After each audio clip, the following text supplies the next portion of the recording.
Hi guys, मैं हूं Anil Kumar sir और आपके अपने पसंदीदा चैनल जिसका नाम है गुरुकृपा कोचिंग क्लासेस। इसमें हम लोग पढ़ेंगे वैद्युत बल रेखाएं क्या है। जैसा कि आपको ये ज्ञात हो गया है कि वैद्युत क्षेत्र क्या है, इसमें कोई आवेश है, कोई इस तरह से आवेश अगर है, कोई आवेश है तो इसके चारों ओर का क्षेत्र बन जाएगा जिस पे ये वैद्युत बल का अनुभव करेगा, तो ये वैद्युत क्षेत्र कहलाएगा। ये चारों ओर का वह क्षेत्र है जिसमें स्थित कोई आवेश है, वैद्युत बल मतलब आकर्षण या प्रतिकर्षण का अनुभव करेगा, तो ये वैद्युत क्षेत्र कहलाएगा। और यदि वैद्युत क्षेत्र में कोई आवेश इस तरह से है जो चलने के लिए स्वतंत्र है, ये चल सकता हो, गति कर सकता हो, तो ये बल की दिशा में चलना शुरू कर देगा। जो आवेश है ये गति के लिए अगर स्वतंत्र है तो ये बल की दिशा में चलना शुरू कर देगा। और यदि कई तरह के बल लग गए हों, कई तरह से बल लगे हों, तो ये निरंतर इसकी दिशा बदलती रहेगी। इधर भी जा सकता है, इधर भी जा सकता है, इधर भी जा सकता है, इधर भी जा सकता है। यानी ये जो आवेश हमेशा मूवमेंट में रहेगा, हमेशा इसकी दिशा बदलती रहेगी और ये गति करता रहेगा। तो इसके गति का जो मार्ग है, इसके गति का जो रास्ता है, वो वही वैद्युत बल रेखाओं को ही प्रदर्शित कर देता है। लेकिन ये जो बल रेखाएं हैं बिल्कुल दिखाई देती नहीं है, ये एक तरह से काल्पनिक होती हैं। एक बार फिर से समझते हैं कि यदि आवेश वैद्युत क्षेत्र में चलने के लिए स्वतंत्र है तो ये बल की दिशा में चलने लगेगा और इसके बल की दिशा में चलने की चीजें वैद्युत बल रेखाओं से ही प्रदर्शित हो पाती हैं। ठीक, तो इस प्रकार हम ये कह सकते हैं कि वह काल्पनिक रेखाएं जो वैद्युत क्षेत्र में एकांक आवेश पर लगने वाले बल की दिशा को प्रदर्शित करती हैं, वैद्युत बल रेखाएं कहलाती हैं। ये एक तरह की काल्पनिक रेखाएं हैं जो कि वैद्युत क्षेत्र में कोई आवेश है उस पर लगेगा और वो किस दिशा में जा रहे हैं उसी को प्रदर्शित कर देती हैं। ये वैद्युत बल रेखाएं कहलाती हैं। अब देखिए, यदि हम धन आवेश लेते हैं, सपोज कर लीजिए कि मैं धन आवेश ले लिया हूं, तो ये धन आवेश है, तो यहाँ से वैद्युत बल रेखाएं इससे बाहर की ओर निकलती हुई प्रतीत होती हैं चारों दिशाओं में, इस तरह से। और यदि धन आवेश न लेकर के हम ऋण आवेश लिए हैं इस तरह से, तो ऋण आवेश में वैद्युत बल रेखाएं अंदर की ओर आती हुई प्रतीत होती हैं, इस तरह से। धन आवेश में गोले से निकलती हुई बल रेखाएं प्रतीत होती हैं, जबकि ऋण आवेश में गोले के अंदर आती हुई वैद्युत बल रेखाएं प्रतीत होती हैं। यदि हम प्लस और प्लस दो आवेशों को एक पास पास ले आए, नजदीक ले आए, तो हम देखते हैं कि ये क्या बनता है। यदि हम दो गोले, आवेशित गोले यानी आवेश प्लस और प्लस को पास पास ले आए, तो हम देखते हैं कि प्लस और प्लस की वजह से इन दोनों में प्रतिकर्षण होता है और इनके जो वैद्युत बल रेखाएं हैं वो दूर भागती हैं, ऐसे वैद्युत बल रेखाएं दूर भागती हैं। यहां भी ठीक ऐसे ही होता है।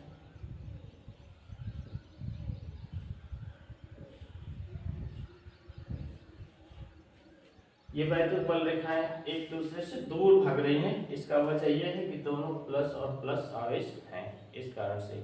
ठीक इसी तरह से यदि दोनों ऋण और ऋण आवेश रहेंगे तो ये वैद्युत बल रेखाएं पुनः प्रतिकर्षित होंगी, ये पुनः दूर भागेंगी। यदि हम प्लस और माइनस ले लेते हैं, प्लस और माइनस लेते हैं, तो प्लस और माइनस लेते हैं आवेश, तो प्लस से निकल करके वैद्युत बल रेखाएं माइनस की ओर जाती हैं, यहाँ से भी इस तरह से निकल करके माइनस की ओर जाती हैं। ये रेखाएं इधर से आगे बढ़ती हैं, ऐसे जाती हैं और इस तरह से जाती हैं, ये इस तरह से जाती हैं, ताकि इस तरफ बाहर निकल जाती हैं। ये अंदर की ओर आती है।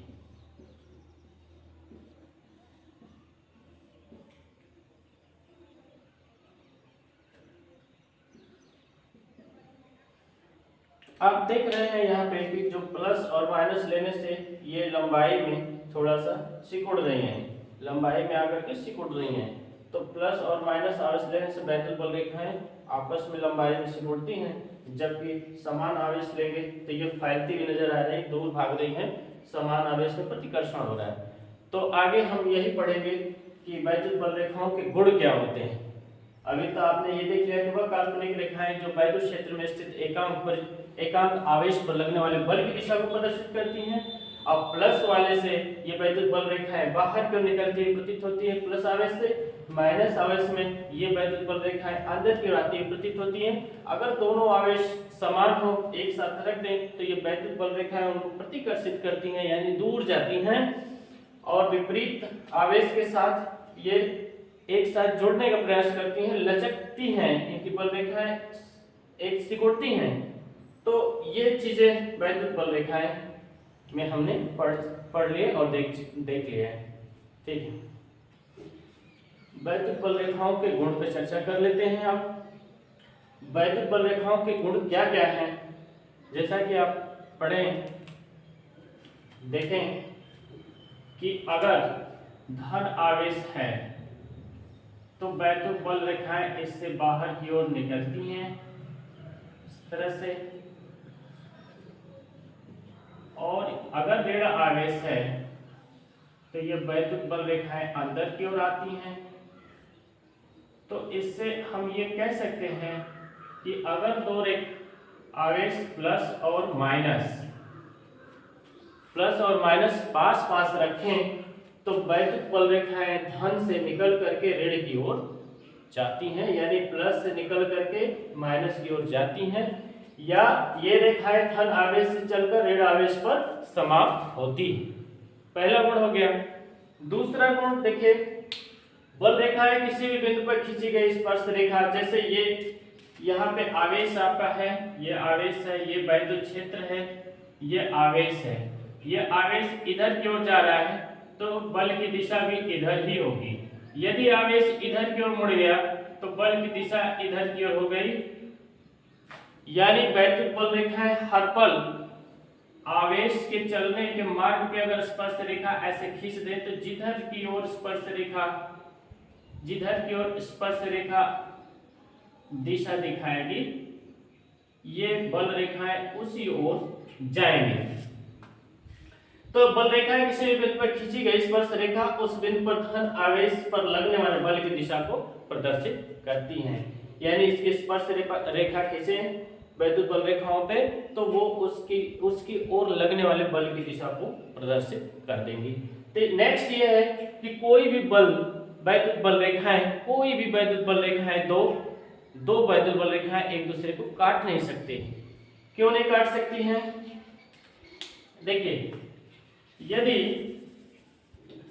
दो वैद्युत बल रेखाएं एक दूसरे को काटती हैं, मान लीजिए कि एक वैद्युत बल रेखा इधर की ओर गई है, दूसरी इधर की ओर गई है, ये दोनों एक दूसरे को काट दी, तो ये कटान बिंदु पे, यहाँ कटान बिंदु पे दो रास्ते बन रहे हैं, एक इधर की ओर जाने के और दूसरा इस तरफ जाने के। एक रास्ता इधर, एक रास्ता इधर, कटान बिंदु पे।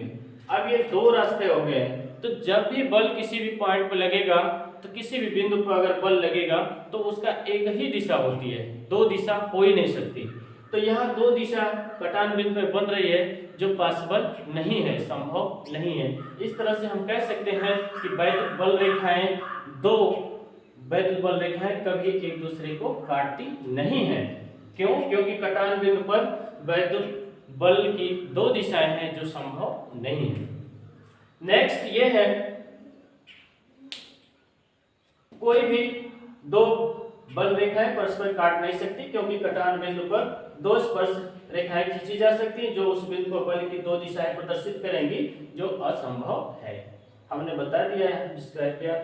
फिर ये रेखाएं लंबाई में सिकुड़ने का प्रयत्न करती हैं। गुड, ये आप ऐसे समझ सकते हैं कि जैसे एक प्लस है, दूसरा माइनस है, आवेश है, तो आप देखेंगे,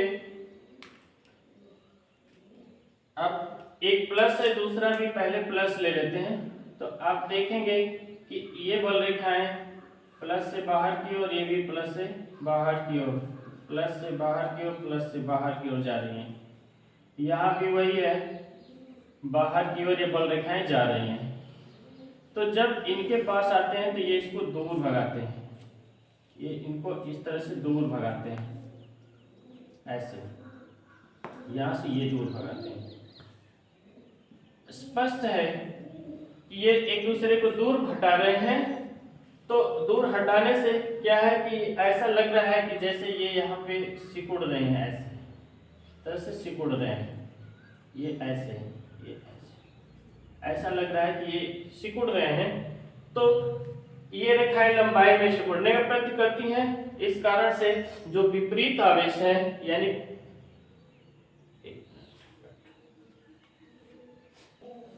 देखिए मिसिंग, यहाँ पे थोड़ा सा मिसिंग हो गया है कि विपरीत आवेश लेना था तो हमने विपरीत न लेकर के समान ले लिया। एक विपरीत ऐसे कर लेते हैं, एक प्लस दूसरा माइनस है।